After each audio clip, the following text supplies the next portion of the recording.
Shocking death in Boruto. Boruto dies? Yeah, that's right. At the end of this chapter, Kawaki and Boruto, they had this agreement that if Boruto got out of control, Kawaki would just kill him. And without hesitation, Kawaki, in his brand new form, just straight up kills Boruto. The name of the series. He's not dead. There's no way he can be dead.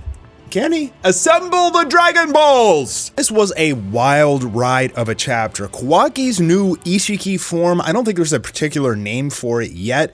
His karma that he has in this form is very different than the one that we see in the beginning of the Boruto anime, and he has the powers of Isshiki himself, and it seems to have no adverse side effects or anything. We learn that Amado, when he replaced and fixed Kawaki's arm, he already implanted the karma. So there was all of this talk of Amado giving Kawaki a karma if he wanted to use it as a weapon with no repercussions.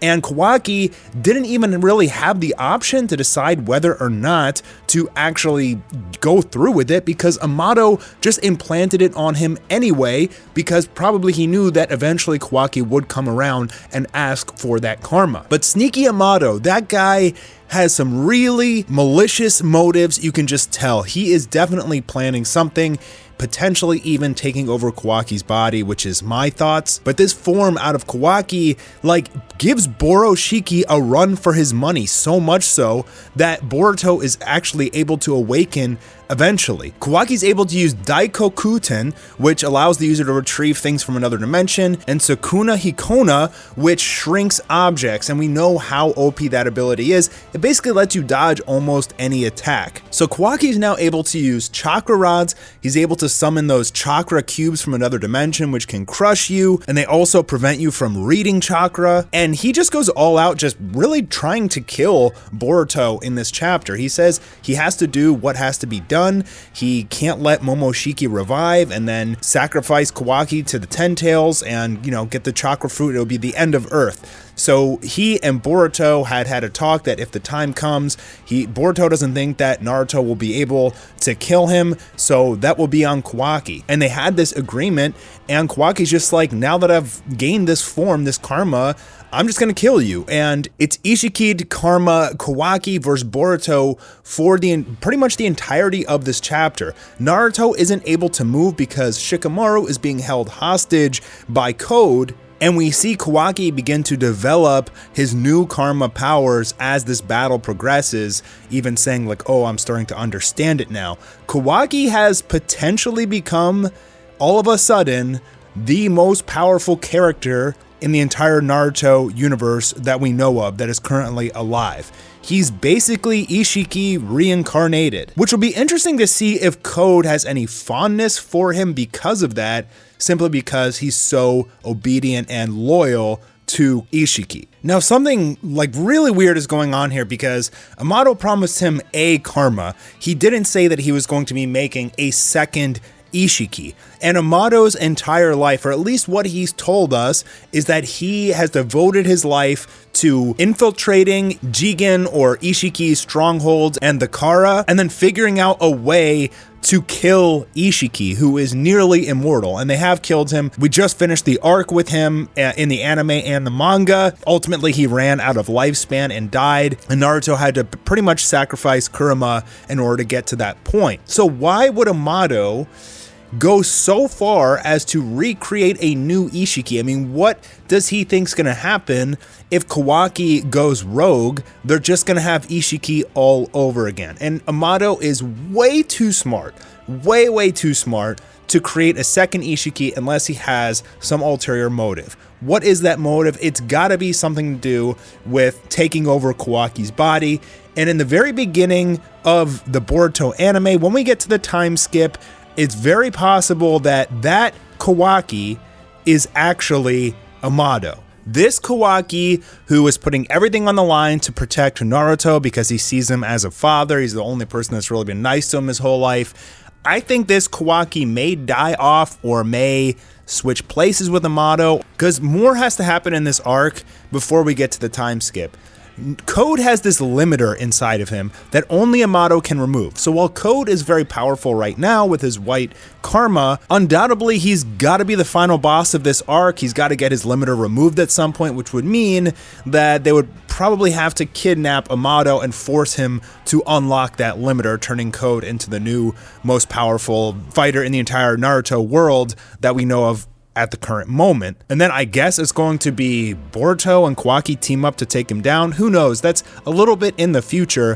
First, we have to get past Boruto dying in this chapter. It's quite the cliffhanger. I'm sure he's probably going to come back from either Momoshiki healing him somehow, because Momoshiki won't let him die. I think the karma is, if anything, it's more of a curse than a power-up, because it's like a ticking clock that when the Otsutsuki inside of you takes over for eternity. And I guess, I don't know what happens to your personality. I don't know if you're inside the whole time or you just die, your consciousness fades, or what exactly happens. As far as we know, I mean, we saw that Jigen was like crying at one point when Isshiki had taken him over. So I guess you just stay inside and you get to see everything's going on, but you're like a prisoner for eternity. I guess that's how it works. So if Amato ends up using this artificial karma to take over Kawaki's body, which I'm thinking at the end of this arc is going to happen, that will mean that this whole future that we saw from the first episode is Boruto trying to figure out a way to rescue Kawaki from Amato, who is probably the true villain of this all. There was a recent interview with the original Boruto artist, Mikio Aikimoto, who said that the time skip was coming pretty soon. So I think that this is the final arc before we get to the time skip. I think Amato is going to get captured by Code. He's going to be forced to unlock Code's limiter. We're going to have some all-out battle between Code and Kawaki and Boruto, and perhaps Naruto and Sasuke will help as well. They'll probably ultimately end up winning, and as they're rescuing Amato, I'm guessing that he activates the karma and takes over Kawaki's body. Then at that point, he does something to Naruto, most likely sending him to the pocket dimension. And my thoughts about that is, if he did that, it would align with what Kawaki said in the very beginning, the first episode. I'm going to send you, Boruto, to where I sent the 7th. And you're supposed to think that that's probably heaven, but it could be the pocket dimension. Now that Kawaki has the pocket dimension capabilities, he could send Naruto there, but we saw that Boruto has the ability to enter that pocket dimension, and presumably so does Sasuke. So even if Naruto is stuck in that dimension in the future, you'd think that Sasuke or Boruto would have been able to figure out a way to get in there and rescue him at some point, as they already did that before when Jigen sealed him in that pocket dimension. But Sasuke doesn't have the Rinnegan anymore, so he probably can't go into pocket dimensions. But with Boruto's karma, he still should have been able to at some point go in and rescue Naruto at some point during the time skip. So there's going to be some sort of explanation as to why Boruto cannot do that anymore. We've seen that in order to open that time-space jutsu, a lot of times Boruto needed the help of Kawaki to do it, and if this Kawaki is taken over by Amato, obviously he's not going to help do that if he has Naruto as a prisoner in that dimension. So we see at one point that Naruto disobeys the hostage situation.